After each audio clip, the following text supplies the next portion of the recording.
Ready start. महोदय, पर्यावरण से तात्पर्य किसी एक व्यक्ति के परिवेश से नहीं वरन व्यक्ति के, समाज के, राष्ट्र के और इस सारी पृथ्वी के ही परिवेश से है, जिसका प्रभाव व्यक्ति, समाज, राष्ट्र और सारे विश्व पर पड़ता है। पर्यावरण से तात्पर्य पेड़ पौधों, नदी पहाड़ या किसी तंत्र विशेष से नहीं वरन उस समग्र वास्तविकता से है जिस पर मानव मात्र का अस्तित्व और उसका संपूर्ण आध्यात्मिक एवं भौतिक विकास निर्भर है। अस्तित्व केवल शारीरिक स्वास्थ्य ही नहीं, मानसिक भी। स्वस्थ शरीर में स्वस्थ मन ही अच्छे स्वास्थ्य की परिभाषा है। शारीरिक स्वास्थ्य हमारे आहार पर निर्भर है, जिसका स्रोत इस पृथ्वी का जल थल वायुमंडल है। मानसिक स्वास्थ्य भी प्रकारांतर से इन्हीं पर निर्भर है, क्योंकि जैसा खाए अन्न वैसा बने मन।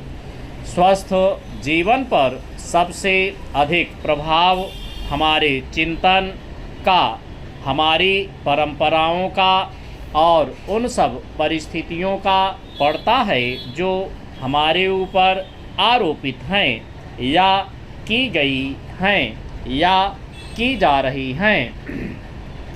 इसलिए पर्यावरण या परिवेश में जल थल वायु ही नहीं बल्कि वे सारे घटक महत्वपूर्ण हैं, जिनका कुछ भी प्रभाव हमारे जीवन पर, हमारी क्रियाशीलता पर पड़ता है। जैसे हमारे विचार, हमारे आचरण और हमारी परंपराएं एवं संस्कृति आदि। चंद सदा से मानव की आकांक्षा उन्नति और विकास की रही है। जगत का अर्थ ही है गतिमान और गति दोनों ओर संभव है। उन्नति की ओर भी और अवनति की ओर भी। पहली को हम प्रगति कहते हैं, दूसरी को अगति, विगति, अधोगति या दुर्गति कह सकते हैं।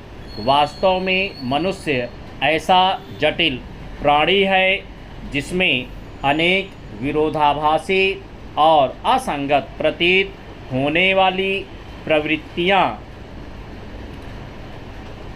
और प्रतिक्रियाएं होती हैं। वह कानून और व्यवस्था की मांग करता है, किंतु चलचित्र, दूरदर्शन आदि में स्वतः भड़की हिंसा या खेलों में युक्तिपूर्वक की गई हिंसा अथवा अनीति से मंत्रमुग्ध भी हो जाता है।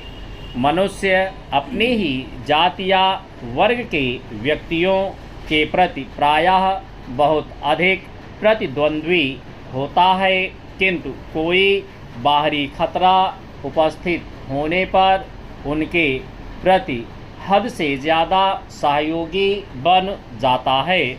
वह सड़कों पर या युद्धों में सामूहिक विनाश के प्रति उदासीन रहता है, किंतु किसी खान में फंसे हुए एक व्यक्ति या किसी कुएं में गिरे हुए एक बालक की रक्षा करने के लिए ढेरों साधन जुटा लेता है।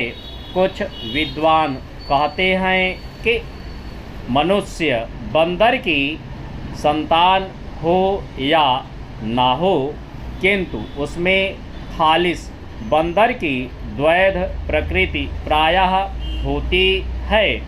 उसमें शाकाहारी बंदरों की भांति वृक्षों में उछल-कूद करने की प्रवृत्ति होती ही है।